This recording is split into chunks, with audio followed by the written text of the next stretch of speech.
Hello, I'm Toycat and welcome back to the second channel geography video. When the United Kingdom, or Great Britain, decided to exit the European Union, this was referred to as a Brexit, and it's the most famous example of that term, but it's actually a play on what almost happened to Greece about a decade earlier when they had a huge debt crisis. They were not going to be paying back a lot of their debts to the EU, and this was going to be something they feared would lead to a Grexit. And this Grexit would have obviously been partially against Greece's will, which leads to the idea that the EU can actually kick out countries. Some countries leave, and although it's arguable the UK leaving was good for both sides, I mean, the UK clearly wanted to be out of the EU, or at least 52% of them did, and obviously the EU gets to now be a much less Eurosceptic place that can integrate together. It's an interesting idea that what if the EU, instead of waiting for countries to leave, actually chose which countries to kick out now and made a more cohesive bloc? Or rather, because this is my channel, what if I decided who got kicked out of the EU? And so that is what I'm doing today. We're going to take this lovely map of the EU, and then we're going to quickly just move to the side all the non-countries. We're going to move to side all the candidates and the potential countries, and even move away the UK so I can prove that I'm a non-invested member here. How do you bring the EU down to around a number? Instead of 28 countries coming to 27, what if we took it all the way down to 20 and made a much better EU?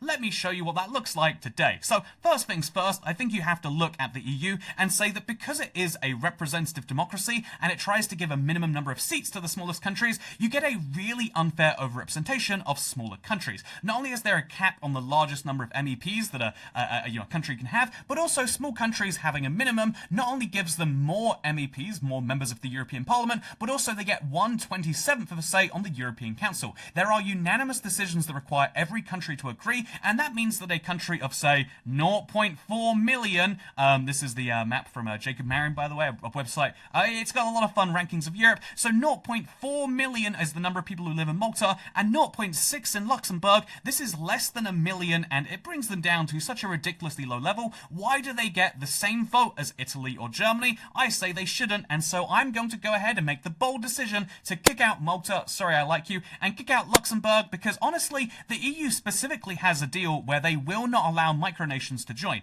If you look at the EU and you look at the map, you'll see, like, okay, there is, so over here, this is a non-EU territory of San Marino. Obviously, the Vatican City, the Pope has not joined the EU, but also Liechtenstein, Monaco, and even Andorra all have agreements where they can't quite join the EU. They instead just have to kind of associate with it. Why is it that these micro-states of, admittedly, 30 to 60,000 people are treated so much differently than a country of 600,000 or even a country of 400,000? It just seems a little bit like, we're going to have a minimum size, and that minimum size is 1 million. There's nothing stopping Luxembourg from growing some more people and coming back when they've hit the minimum, but in the meantime, they can be an EU associate, which means all of the same benefits, but no membership. So now we brought the EU 27 down to EU 25, and the map looks basically the same if we're being entirely honest. But here's the interesting thing we have to do next, which is we have to start working out, okay, which 5 countries go now. And I think in the same way this map is great for showing the population for each country, I think rather than just using a red to yellow scale like I do a lot on this channel, let's instead go for precise data and kick out the worst country at a variety of metrics. So first things first, voter turnout. If there is going to be a Europe-wide democracy, this is from 2014 admittedly, but if there's going to be a European-wide democracy, the countries which take part the most clearly care the most about this EU Parliament, and apparently that turns out it's Belgium, although they have compulsory voting, so maybe more fairly it's Luxembourg, although they're not an EU country anymore, so problem solved. It looks like, after Belgium with their compulsory voting, you get very low turnouts. Greece is technically compulsory voting, and so whichever country votes the least gets kicked out. As you can see, that's clearly Slovakia. Sorry, Slovakia, but you really didn't care about being in the Union or making decisions, so you probably won't even notice when we decide to kick you out. And boom, there we go, Slovakia's gone. Love Slovakia, great place, but it's a great place which gets to exist outside the European Union. Maybe they can join up with Ukraine, and you can make yourself an outside the EU club. There's nothing stopping you. But then we got to pick another metric to kick people out by, and that's obviously going to be the number of McDonald's outlets. I mean, let's be real. It's important to have a population. It's important to vote, but it's also important to have the world's most steady. Like if you're going to have a combined culture, you need to have the greatest fast food chain to link all your people together. There needs to be something that those guys can talk about when they go to European parliaments, and we all know that it's not laws. We all know they're not doing a bunch over there. It's an advisory parliament. So instead, they need to talk about the latest and greatest McDonald's in their country. And indeed, what's the point of having easy access to a nation if they don't have McDonald's? And so the lowest is obviously on this map. It seems like all of this area of the West Balkans nations have no McDonald's, but thankfully they're not in the EU and won't be joining under my watch. And so instead, the lowest in the EU that exists so far is actually, by the way, per million inhabitants. Obviously, one McDonald's for an Andorra works out very highly per million, but instead, you can see that we're going to have to kick out Greece. 2.1 McDonald's outlets per million inhabitants. How many McDonald's is that? It's not enough. It's going to be very hard for me to go to a Greek McDonald's now. You've ruined me, Greece, and so you know what I'm doing in exchange? I'm kicking you out of the European Union Club, which does resolve a lot of border issues, and honestly, it moves the frontier of the EU much closer, brings it back into Bulgaria, at least for now, you might say, because what if we were to maybe look at the most corrupt countries and say, wait a minute, do we want corruption in our union? I think this is a really fair thing to look at and say, yeah, ideally, we would have a union of non-corrupt nation states, because when countries get corrupt, it affects the whole bloc. When you're an EU member, you kind of get to use that EU membership to your advantage. When you let people into your country, you're letting them into the entire European Union. It's a weird thing that like national borders and the EU borders are kind of working out over the long run of things. But bet that with all these issues which come down to your nation effectively representing the union, I don't know if we want corrupt nations in there. I like Bulgaria. I am surprised to see it being the lowest on this list, but I'm sorry to say you've got to leave today. And so Bulgaria, you're getting Bexited, Bulgexited. Bulgexit, there we go. It doesn't work as a word, and so it's going to be a real peaceful Bulgexit, but you're going to be gone. And I guess that leaves Romania as our eastern flank if you exclude Cyprus. We're getting a little bit more rounded over there, which is great. Wow, we've resolved that whole West Balkan situation where there's a bunch of countries which stop the EU from touching the EU. Now it's just Croatia to Romania, although maybe that won't last for long. More seriously though, corruption isn't a serious index, but also so is median wealth. You know the modern day discussion that we've been having as a world about like, well, wealth inequality is bad, and a lot of people's reaction, I don't understand how this is possible, but a lot of people's reaction is like, yeah, so you know what the problem is? The problem is all these darn, it's the billionaires, they're coming in, and with all their money, they're making wealth, inequality worse. If there were just fewer billionaires, then we'd all be more equal, and that's the ideal for the world. And I do see this idea of like, yeah, you shoot or kill or eat or whatever the billionaires you do technically make wealth more equal, but I go the opposite way. I say if we want wealth equality, but also to be wealthier on average, what we do is we take the poorest and we kill them. Or, in this case, we kick them out of our voluntary union. And so looking at the EU, you can see like, okay, so, and this is in thousands of dollars, $103,000 median wealth of the UK. That's going to be a lot in house, I imagine. $63,000 in Spain, $120,000 in France, $229,000 in Switzerland. There's a lot of money to be had across the EU, as you can see. Across the EU and Switzerland. Really, this is a reminder. We should be inviting Switzerland to join. We invite Switzerland into the EU. Everyone gets richer on average. That's how that works. Don't question it. But also, you can see that we would be.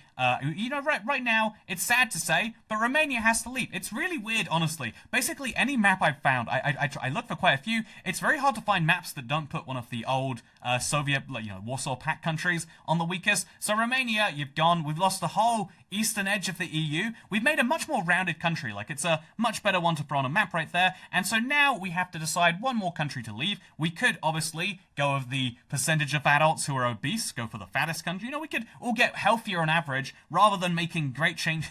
Wait, it looks like they already kicked out the most obese country.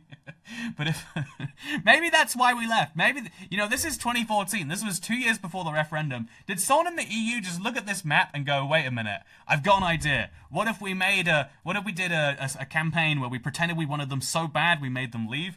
I'm just saying, it looks real suspicious. But obviously we could go by obesity, which would give us as the fattest country in the... Is it Lithuania or is it Czech Republic? I feel like it's one of those two. So we end up with one of those two being the most obese country, or we could go for gold reserve of National Central Bank in grams per capita, or we could go for wine consumption. This is the only map I can find where France comes up ahead, and then even then when I think I found it, we kick out Portugal instead. Is it just that when countries are, because the Western European bloc is way wealthier than the East, you can prove that with this. Is it just that the more money you have, the less problems you have, besides obesity, where clearly the UK has I feel like obesity is the only thing which is very loosely spread around, as it feels like basically every major issue issue goes, yeah, the West is doing pretty good, and the East is doing who knows how well. It's very, very interesting to me, but I do want to bring this up as just a quick example of, like, yeah, this is...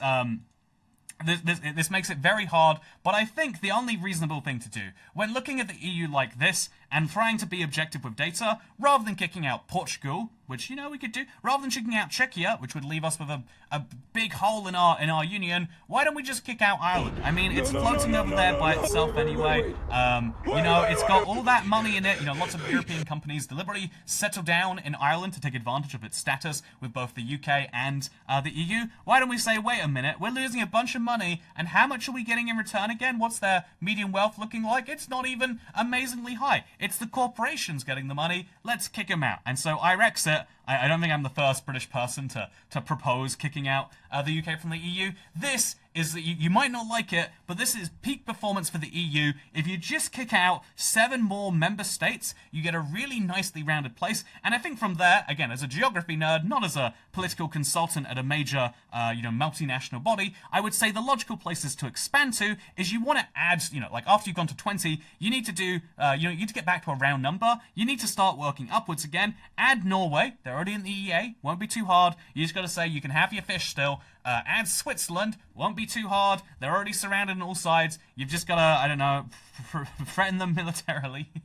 Trust me, Switzerland has definitely not voted against joining the EU a bunch of times. You've just got to then say, okay, once we got Switzerland in there, who's the next logical choice? Probably Serbia. I mean, besides their questionable decisions, then you go Ukraine just to upset Russia. You don't even need to care about that. You don't need to... And then you probably have to, once you've got Ukraine in there, you have to be thinking about, okay, now we've got to question whether we want Belarus next or whether we want Russia next. Russia be pretty good in terms of geography, bad in terms of everything else. Also pretty low on the median wealth. So I think instead, you work your way down and you say, okay, Cyprus is here. Half of Cyprus is owned by a country which Turkey claims. Why don't we just say, Turkey, you can join the EU in exchange for giving that back up? Boom. I think I just made a 25-member state. I think I just made a 25-member state EU, which has suddenly solved all of the world's problems. You're welcome.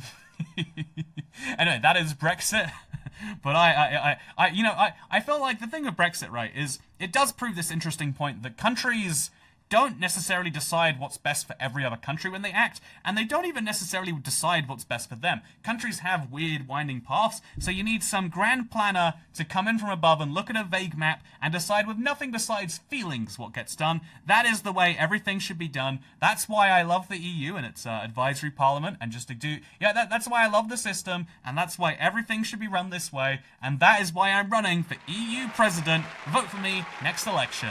Please do, or vote for my party, I guess, because it's a parliament. You don't get to vote for the EU commissioner. You vote for a party, and then I'm gonna have to lobby the parties to vote for me. Vote for whoever say they'll vote for Toy Cat. I will bring best kebab, all across Europe. We will have not just McDonald's, we will have best kebabs, and we'll have fast food lobster rolls. This is my promise, this is my campaign pledge, and I look forward to delivering it after you elect me. Thank you for watching whatever this second channel video was, because I'll see you in the next one. This is a terrible channel. You should not subscribe. You should actively unsubscribe. Bye.